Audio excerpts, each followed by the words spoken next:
1월 9일 주일 아침 새벽 예배 본문의 말씀은 잠언 6장 20절로 마지막 절 35절까지 말씀이 되겠습니다.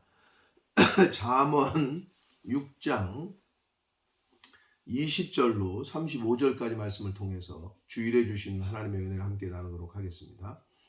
자, 잠언 6장 1절로 19절 어제 말씀까지 말씀에서 19절까지 말씀에서 우리 삶의 실제적인 삶 가운데 있을 수 있는 그러한 일들에 대한 교훈을 말씀하셨는데, 이웃들에게 담보나 보증을 섰을 때 어떻게 하라는 주의의 말씀과, 그리고 게으름에 대한 그러한 말씀, 그리고 불량하고 악한 자는 어떤 사람이고 하나님께서 미워하시고 싫어하시는 것이 7가지에 대한 그러한 말씀을 어제 19절까지 해서 말씀을 했습니다. 오늘 20절로 마지막 단락에서는 그 앞에서도 5장에서도 언급이 있었습니다만은 음행에 대한 경고의 말씀, 음란에 대한 경고의 말씀을 다시 한번 하십니다. 그만큼 반복을 한다는 것은 그만큼 중요하고 그만큼 또 위험하다라는 것을 반증하는데, 다시 한번 강조를 하셔요. 이 음행에 대해서 이 음란, 음행 이거에 대한 강조를 왜 하시는지, 그리고 어떤 결과를 초래하는지, 이러한 내용을 오늘 말씀에서 담고 있는데, 20절부터 마지막 절 35절까지 말씀을 한 절씩 보시면서 함께 말씀을 통한 교훈을 받도록 하겠습니다. 20절입니다. 내 아들아, 내 아비의 명령을 지키며 내 어미의 법을 떠나지 말고. 명령과 법은 다 하나님의 말씀, 오늘날로 말하면 하나님의 말씀이라고 볼 수 있는데, 지킨다, 떠나지 않는다, 이 같은 의미입니다. 지킨다는 것은 곧 하나님의 말씀을 떠나지 않는다는 걸 말하고, 하나님의 말씀을 떠나지 않는다는 것은 그 말씀을 지키는 것을 의미하기 때문에 같은 의미다. 21절, 그것을 항상 내 마음에 새기며 내 목에 매라. 이것 또한 같은 말입니다.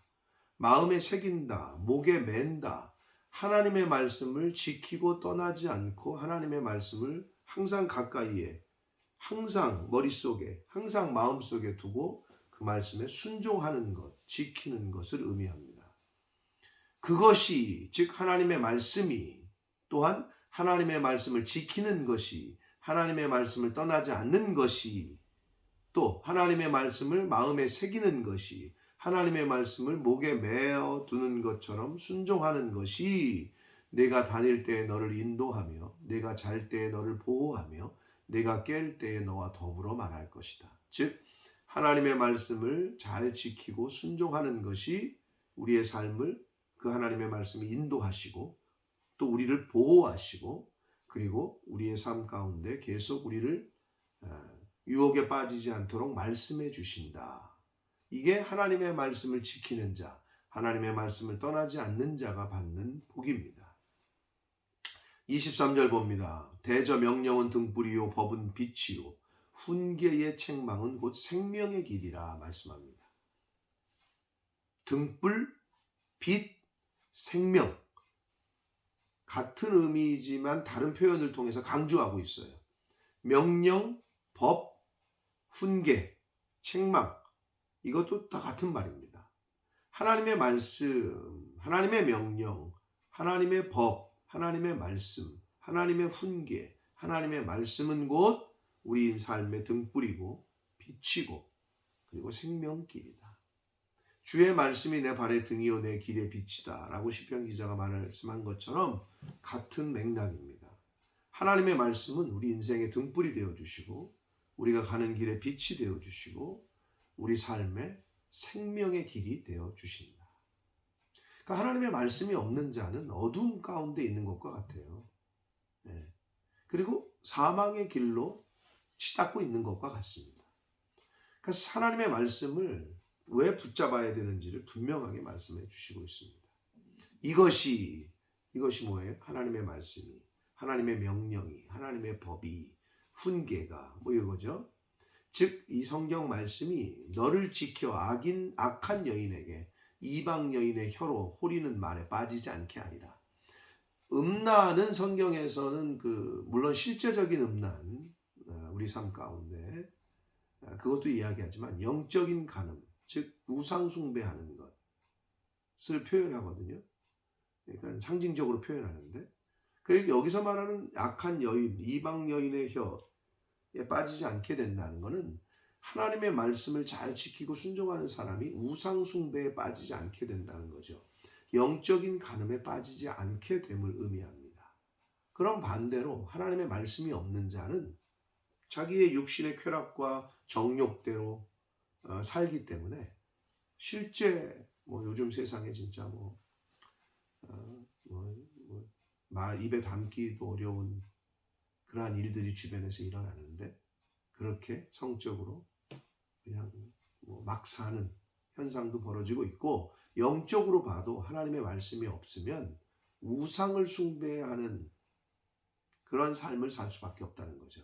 하나님을 섬기지 못하고 우상을 숭배하는 영적 간음에 빠져서 살 수밖에 없다라는 걸 말씀을 해 주십니다. 25절, 내 마음에 그의 아름다움을 탐하지 말며 그의 눈꺼풀에 홀리지 말라. 눈꺼풀은 유혹의 눈짓을 말하죠. 이렇게 여자들이 이렇게 유혹할 때 이렇게 하는 그러한 걸 상징하는 거예요. 유혹의 눈짓. 아름다움을 탐하지 말라. 창세기 3장에 보면은 하와가 선악과를 보고 탐스럽기도 하고 라는 표현이 있잖아요. 그러니까 볼 때 탐심이 생기는 거죠. 네. 그래서 탐심은 우상숭배라고 하는데, 탐한다는 거예요. 그래서 내 마음에 그 여인의 또는 우상을 향해서 하나님보다 더 사랑하고 더 탐내는 것이 있어서는 안 되는 것을 말씀해 주시고 있는 거예요. 26절에 보면 음료의 유혹에 빠졌을 때 직면하게 될 비참한 결과를 얘기하는데, 음료로 말미암아 사람이 한 조각 떡만 남게 됨이며 음란한 여인은 귀한 생명을 사냥한다. 한 조각 떡만 남는다는 의미는 재산을 다 탕진한다는 걸 의미하는 거예요. 실제로 바람 피우는 사람들, 우리가 흔히 말하는 두 집 살림하는 사람들, 재산을 다 뺏기게 되고, 여자에게 잘못 빠지거나 남자에게 잘못 이상한 사람들을 만나면 그렇게 재산을 다 빼앗기는, 몸도 영혼도 피폐해지는 그런 걸 보게 되지 않습니까? 이걸 영적으로 얘기를 해도 우상을 숭배하게 되면 육체적으로 또 영적으로 피폐해지게 됩니다. 그런 교훈의 말씀입니다. 27절 봅니다. 사람이 불을 품에 품고서야 어찌 그의 옷이 타지 아니하겠으며, 사람이 숯불을 밟았는데 어찌 그의 발이 데이지 않겠느냐. 그러니까 사람을 아프게 하고 해하게 하는 불에 비유한 거예요. 음료를. 남의 아내와 통관하는 자도 이와 같을 것이다. 그를 만지는 자마다 벌을 면하지 못할 것이다. 불을 만지면 되죠. 손이 되죠. 얼마나 뜨겁겠어요. 그것처럼 똑같다는 거예요. 남의 여자를 만지면 된다는 거예요. 불에 탄다는 거예요. 아프다는 거예요. 어떻게 보면 음행의 출발입니다. 터치하는 거는. 예수님께서 마태복음 5장 28절에 보면은 음욕을 품고 여인을 쳐다보면 이미 간음했다고 그러잖아요. 그만큼 강조를 하셨는데 비슷합니다. 그래서 참 만지는 데서부터 시작이 되거든요. 스킨십이죠. 그래서 참 조심스러운 거죠. 그래서 옛날에 우리 선배 목사님들, 어르신들께서는 아주 보수적인 분들은 절대 여자 성도하고는 악수도 하지 않는, 요즘은 포옹도 하고 허그도 하고 이런 데는데, 저도 그게 조금 저는 그렇게 하지 않는데, 저도 악수하는 것도 여자 성도하고 악수하는 것은 좀 조심하기도 하고 아주 어색합니다. 제가 보수적이어서 그런지 모르지만 아무튼 그래서 여기서 만지는 자마다 벌을 면하지 못한다. 음행의 출발이기 때문에 조심해야 됨을 강조하십니다.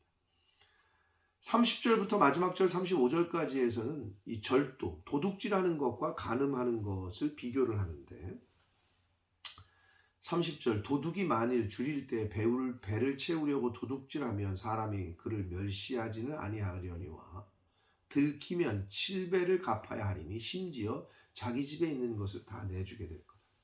도둑질하면 그런 결과가 있다는 거죠. 그것처럼 여인과 간음하는 자는 무지한 자라.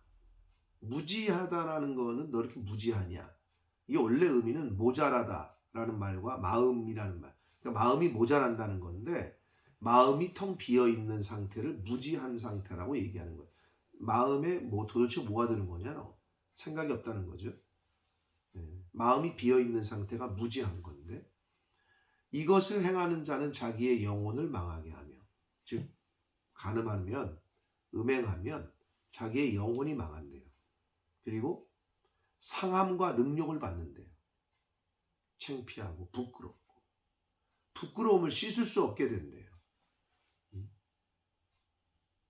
그렇죠. 오늘날에는 좀 바뀌고 있어요. 예전에는 바람피다가 걸리면 주변 사람들로부터 윤리도덕적으로 아주 비난의 대상이 됐고 아주 진짜 동네에서 쫓겨날 판이 됐는데 요즘도 물론 그렇습니다만은 요즘은 사람들의 생각과 시선이 바뀌고 있는 것을 좀 느낍니다. 그게 어때서? 그럴 수 있지.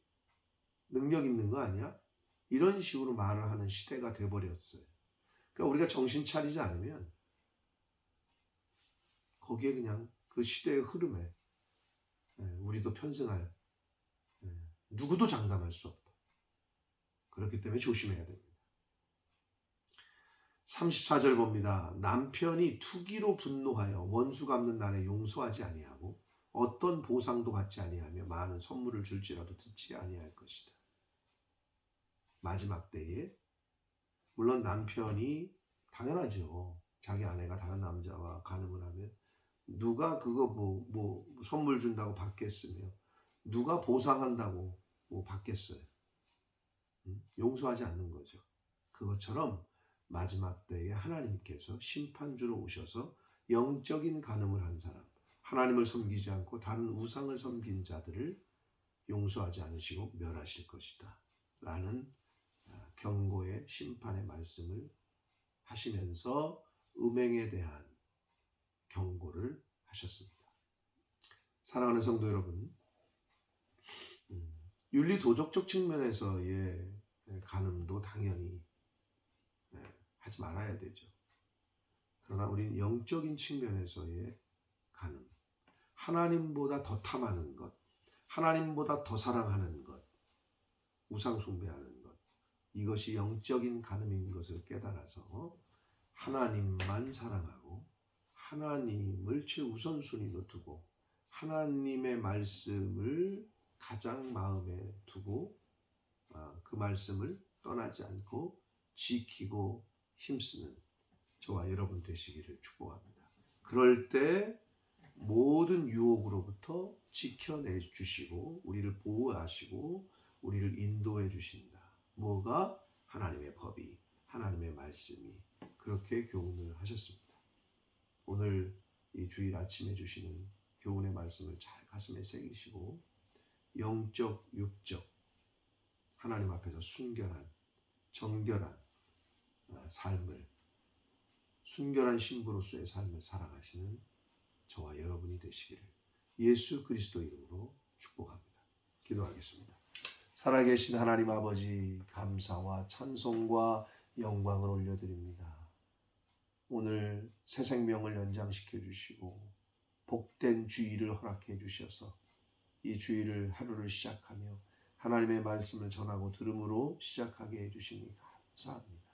아버지 하나님, 오늘 주신 말씀을 가슴에 새기게 하시되 하나님의 법을 떠나지 않고 하나님의 말씀을 잘 지켜 순종하는 저희들 되게 하셔서 세상의 그 어떤 유혹으로부터도 하나님이 인도하시고 보호하시고 지켜주신다고 하신 그 약속의 말씀을 믿고 하나님의 말씀을 가슴에 새기고 목에 메고 떠나지 않고 지켜 순종하는 삶을 살게 하셔서 하나님보다 더 사랑하는 것, 하나님보다 더 탐하는 것이 우리의 인생 가운데 없도록 하나님만 사랑하고 하나님을 최우선하고 하나님의 말씀을 따라 순종하는 삶을 이 땅에서 살아가는 영적 간음을 하지 않는 윤리 도덕적 측면에서도 깨끗하게 정직하게 살아가는 하나님의 자녀된 천국 백성된 저희들이 되도록